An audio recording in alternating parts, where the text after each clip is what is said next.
In this video, I want to talk about how you can get credit back on Temu.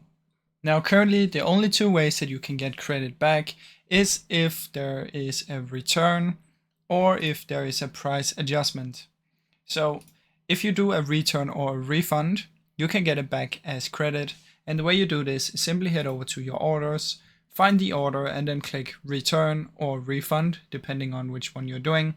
And then you just have to follow the instructions, and then Temu will review it and check if you're eligible.